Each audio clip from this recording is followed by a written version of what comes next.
Bonjour à toutes et à tous et bienvenue sur NTD L'Actu, votre point sur l'info de ce mercredi 1er novembre. Avant de commencer, merci de cliquer pour vous abonner et de liker la vidéo. Aujourd'hui, c'est la fête de la Toussaint et hier soir, c'était la nuit d'Halloween. Mais est-ce que vous connaissez l'origine d'Halloween? Halloween est une fête païenne. Son nom vient de All Hallows Eve, signifiant la veille de tous les saints, c'est-à-dire la veille de la Toussaint. À l'origine, cette célébration remonte à 2500 ans lors de la fête de Samin chez les Celtes. Elle marquait le passage entre deux saisons et réunissait les vivants et les morts autour de banquets et de rituels. Avec l'émigration massive des Irlandais vers les États-Unis, Halloween a peu à peu pris la forme que nous connaissons aujourd'hui, avec notamment l'utilisation des citrouilles. La Toussaint, quant à elle, est une fête chrétienne en hommage à tous les saints, connus et inconnus. C'est l'occasion pour les chrétiens de rappeler que la sainteté est accessible à tous, chacun à sa manière. Mais lorsqu'on parle de sainteté, de quoi parle-t-on exactement? Selon l'Église catholique, la sainteté est liée à l'accueil de la parole divine, à la fidélité et la confiance en Dieu, ainsi qu'à la bonté, la justice, l'amour, le pardon et la paix. Le jour de prière pour les défunts est célébré par l'Église le lendemain de la Toussaint, c'est-à-dire demain. Mais revenons à l'actualité politique. Le gouvernement annonce la création d'un fonds doté de 300 millions d'euros pour financer les travaux d'accessibilité des commerces et des restaurants. L'État prendra en charge 50% du coût des travaux dans la limite de 20 000 euros. Et un rassemblement en solidarité au peuple palestinien prévu demain et organisé par des élus de la France insoumise ne sera pas interdit selon la préfecture de police. Le ministre de l'Intérieur Gérald Darmanin a déclaré avoir confiance en les organisateurs. D'un autre côté, Carl Olive, un parlementaire de la majorité, a eu des mots très forts contre le leader de la France insoumise en déclarant, je cite, « Jean-Luc Mélenchon devrait être fiché S ». Le parlementaire reproche à Mélenchon d'attiser la haine. Et à Paris, des portraits des otages placardés dans la ville ont été arrachés et piétinés.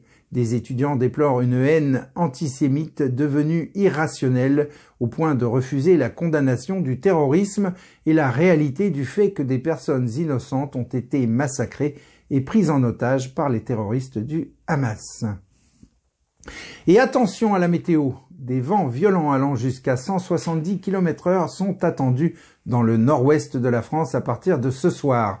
3 départements, le Finistère, les Côtes-d'Armor et la Manche, sont en vigilance rouge pour vents violents, tandis que 13 autres départements sont en vigilance orange pour risque de vagues submersion. Des pompiers se préparent à intervenir en cas de problème, mais soyez prudents. Et je laisse maintenant la parole à Anthony qui va nous parler de ce qui s'est passé hier à Paris. Anthony, c'est à vous, on vous écoute. Merci Rémi. Bonjour à tous. Nous nous retrouvons aujourd'hui une nouvelle fois autour d'un sujet alarmant. Mardi matin, une femme qui menaçait de se faire exploser a été neutralisée et blessée grièvement par la police. Vous le savez, cette affaire se déroule dans un contexte de tension en France, induite bien sûr par la guerre au Moyen-Orient entre Israël et le Hamas. Et intervient après l'assassinat de l'enseignant Dominique Bernard à Arras le 13 octobre par un jeune fiché S pour radicalisme islamiste. Aussi, depuis cette attaque, la France a relevé au maximum le niveau d'alerte du plan Vigipirate contre les attentats en passant en alerte urgence attentat. La femme en question, entièrement voilée, a été abattue à la station bibliothèque François Mitterrand. Après l'incident, Olivier Véran, le porte-parole du gouvernement, a déclaré que des usagers avaient signalé qu'elle tenait des propos agressifs à connotation djihadiste. Écoutez. Ils ont mis cette femme à l'écart et lui ont demandé d'abord de se calmer, mais aussi de présenter ses mains pour vérifier qu'elle ne présentait pas de dangerosité particulière. Pour le reste de ce qui s'est passé, les forces de l'ordre ont été amenées à ouvrir le feu sur cette femme, considérant que la situation était une situation dangereuse. Les pompiers qui ont prodigué des soins d'urgence à la femme ont indiqué qu'elle avait reçu une balle dans l'abdomen. Le chef de la police de Paris, Laurent Nunez, a déclaré qu'elle avait été transférée dans un hôpital voisin où elle était soignée, ajoutant que sa vie était en danger. Nunez a indiqué que l'identité de la femme n'avait pas encore été confirmée, mais qu'il pourrait bien s'agir de la même personne qui en 2021 avait menacé des patrouilles urbaines de l'opération antiterroriste Sentinelle et avait été placée dans un service psychiatrique pour des problèmes de santé mentale. Le bureau du procureur a indiqué que la femme avait menacé de se faire exploser. La police a fait évacuer la station de métro située sur la ligne du RERC après l'incident. Mais Nunez a précisé qu'il s'était avéré que la femme en question n'était pas en possession d'explosifs au moment où elle a été abattue. 2 enquêtes ont été ouvertes, l'une sur la femme et l'autre sur l'utilisation d'armes par la police. Depuis le 18 octobre, la France est confrontée à une vague d'alertes à la bombe touchant principalement les aéroports, mais également d'autres lieux publics comme des gares et des sites touristiques, y compris le château de Versailles. Le ministre délégué au transport, Clément Beaune, a fait état d'une centaine d'alertes depuis ce moment. Et dans le contexte du conflit récent entre Israël et le Hamas, le ministre de l'Intérieur, Gérald Darmanin, a souligné une recrudescence des actes antisémites, comptant plus de 800 incidents enregistrés et 400 interpellations depuis le 7 octobre. Parallèlement sur la toile, près de 130 messages à caractère antisémite ou soutenant explicitement le Hamas ou d'autres actions terroristes ont été signalés. Tandis que ce mardi 31 octobre, à Paris, des actes antisémites manifestes ont eu lieu, des étoiles de David bleues ont été peintes sur les façades de certains immeubles, suscitant l'inquiétude et la condamnation de la ville et du gouvernement. Des actes qui nous rappellent cruellement les méthodes utilisées par les nazis pendant la Seconde Guerre mondiale. Alors, face à ces défis, la solidarité et l'unité nationale seront essentielles pour naviguer dans ces eaux tumultueuses. La France traverse une période critique et doit maintenant réfléchir à ses réponses, tant sur le plan sécuritaire que social, pour préserver sa paix et son harmonie. Rémi, c'est tout pour moi. Merci Anthony. Et en Iran, l'avocate et défenseuse des droits humains Nasrin Sotoudeh a été à nouveau emprisonnée. Elle a été arrêtée dimanche à Téhéran alors qu'elle assistait aux funérailles d'une lycéenne. Son mari a déclaré qu'elle a été violemment battue lors de son arrestation. Elle a entamé une grève de la faim. Et selon l'AFP, des dizaines d'étrangers et de binationaux ont quitté la bande de Gaza pour l'Égypte par le terminal frontalier de Rafah, ouvert pour la première fois depuis le début de la guerre. Et l'armée israélienne annonce ce matin la mort de 9 soldats dans les combats à Gaza. Cela porte à 326 le nombre de soldats morts depuis le 7 octobre. De plus, après des tentatives d'incursion de drones revendiquées par les Houthistes et l'interception d'un missile sol-sol lancé depuis la région de la mer Rouge hier, Tsahal a annoncé déployer des navires lance-missiles en mer Rouge. Ajouté à cela, le chef de la diplomatie américaine, Anthony Blinken, a annoncé qu'il se rendra à nouveau en Israël ce vendredi. Et on embraye sur de gros enjeux géopolitiques avec les dernières actus sur la Chine en relation avec la Russie, Taïwan et le Hamas. Vladia, c'est à vous, on vous écoute. Merci Rémi, bonjour à tous. Aujourd'hui, je vais introduire mon sujet par une question forte. Lorsque le Hamas a attaqué Israël il y a 3 semaines, la Chine et la Russie en ont-elles profité? Voici ce que dit un ancien leader du Hamas à propos de cette attaque sanglante et ce qu'elle pourrait signifier pour Moscou et Pékin. La Russie a bénéficié de notre attaque. La Chine a vu notre attaque comme un exemple éblouissant.